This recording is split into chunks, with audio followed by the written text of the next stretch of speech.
Erittäin hyvä päivä eilen. Paljon seminaareja, paljon koulutuksia. Huikeita esiintyjiä. Paljon uutta tärkeää tietoa. Illalla gaala-illallinen, missä saatiin jopa pieni palkinto. Tunnustus omasta työstä, se on aina mukavaa. Se on aina mukavaa.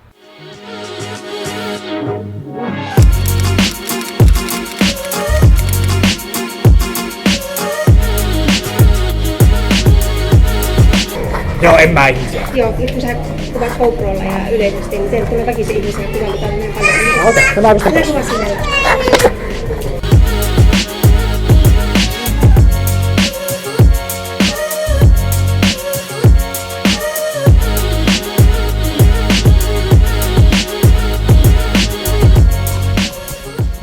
Täältä löytyy pari muille ihmisille ehkä vähän näkymättömämpää henkilöä, ketkä on ollut tässä kotipizza-hommassa mukana. Jotkut varmaan tunnistaa, jotkut ehkä ei. Tosi mielenkiintoisia henkilöitä. Ensimmäisenä Johan Wenzel. Minkälainen oli tää 6-vuotinen matka kotipizzan kanssa? Upea, moniulotteinen, vaikea, palkitseva, mieletön. Siinä varmaan adjektiiveja. Kuulostaa samalta kuin yrittäjän arki ja aika yrittäjähenkistä hommaahan te teette. Samalla intohimolla kuin yrittäjät useinkin. Kyllä. Mehän puhutaan, meillä on semmoinen niin kuin, ollaan kiteytetty meidän toiminta yhteen lauseeseen ja me puhutaan siitä, että parhaat yhtiöt rakennetaan yhdistämällä intohimo, ihmiset ja resurssit.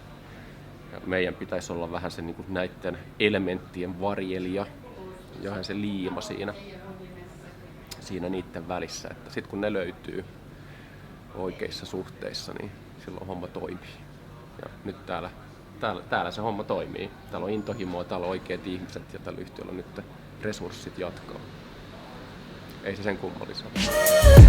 Sitten täältä löytyy monelle myös varmasti jostain ehkä tuttu, ehkä ei. Ruuskasen Kalle.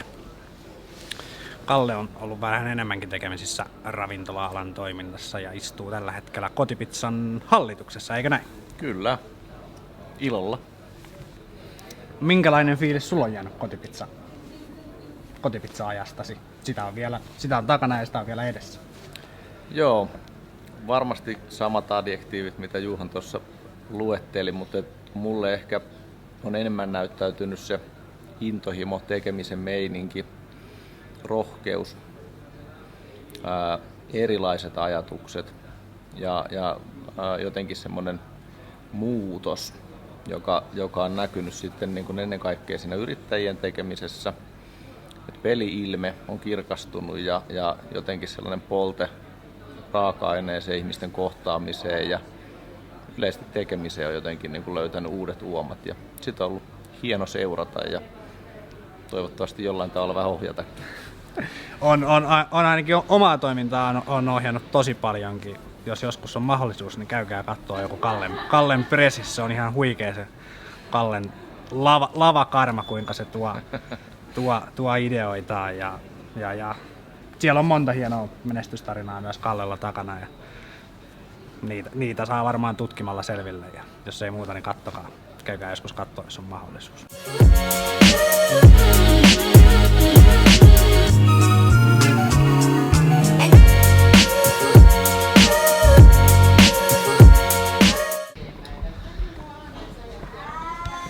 Meillä oli eilen tuolla gaala-illallisella myös tämmönen yllätysesiintyjä.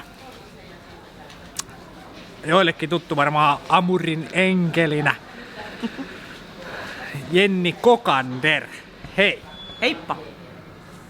Mitkä fiilikset? Sä olit ensimmäistä kertaa, ainakin mun tietämyksen mukaan, Kotipizza porukan kanssa tekemisissä. Tietysti Putouksen kautta olette tehnyt yhteistyötä. Ja nyt oli teille meillä esiintymässä tuolla juontamassa osittain Roopen kanssa meidän gaala-illallista. Mitkä fiilikset jäi Kotipizza talvipäivistä? No tosi hyvät fiilikset. Aika paljon näitä firmakeikkoja tehnyt, niin kyllä sitä täytyy sanoa, että teillä on aika hyvä porukka. Että oli semmoinen todella hyvä yleismeininki, että siihen oli helppo niin sanotusti liidellä paikalle. Aika turvallista ja nastaa. Kyllä, samat fiilikset on itselle jäänyt näistä vuosista, että yhteishenki ja yleisfiilis on ihan omaa luokkaa. Joo. Oli myös harmi, että ette ollut paikan päällä näkemässä koko showta. Oli kyllä, no ammattilaiset kun tekee, niin ammattilaiset tekee. Joo. Kiitoksia siitä. Kiitos teille.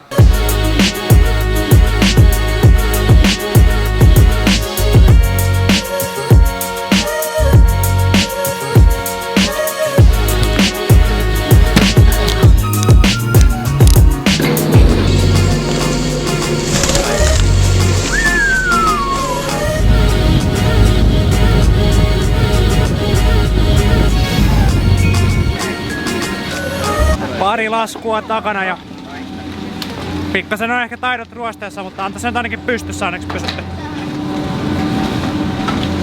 Tuolla pitäisi eturinteellä. Tuolla pitäisi olla eturinteellä jotain kotipizzaporukkaa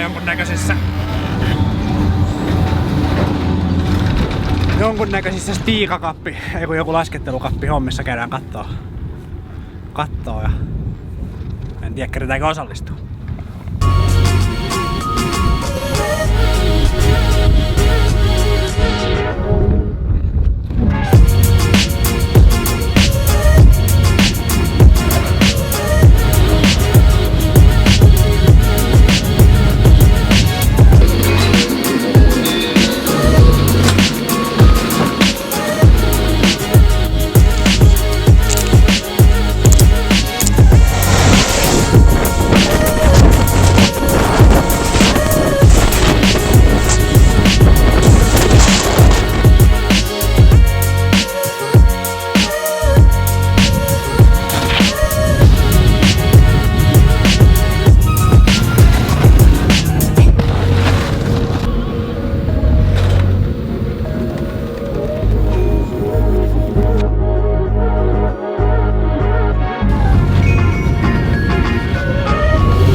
Ihan 10 plussa hommaa ja papukaijamerkki päälle. En edes muistanut kuinka paljon tosta on aikoinaan nauttinut tosta laskemisesta. Ja vaahtosammuttimesta teini-ikäiseen ei oikeastaan mitään muuta tullut talvisin tehtyäkään, kun heti rinteeseen vaan kun oli vapaa-aikaa ja siellä oltiin niin kauan kuin rinteet oli auki. Ja ihan käsittämättömän hauskaa hommaa. Paikat ihan rikki ja puutuneena, mutta sille on varmaan syysä, kun ei muutamaan vuoteena. On rinteessä käynyt ihan huikeeta päästä rinteeseen. Helposti sitä aina unohtaa, että kuinka varsinkin tommoitteista asioista, mitä on lapsena nauttinut. Että se on jännä, että ne sitten jossain vaiheessa yleensä jää. Että jos niistä on lapsesta nauttinut, niin miksei niistä nauttis koko ikäänsä. Että tarvii muistuttaa itseään, että pitää käydä välillä vähän vanhoja harrastuksia kanssa kokeilemassa. Timo Pirstanen päivän pannuun!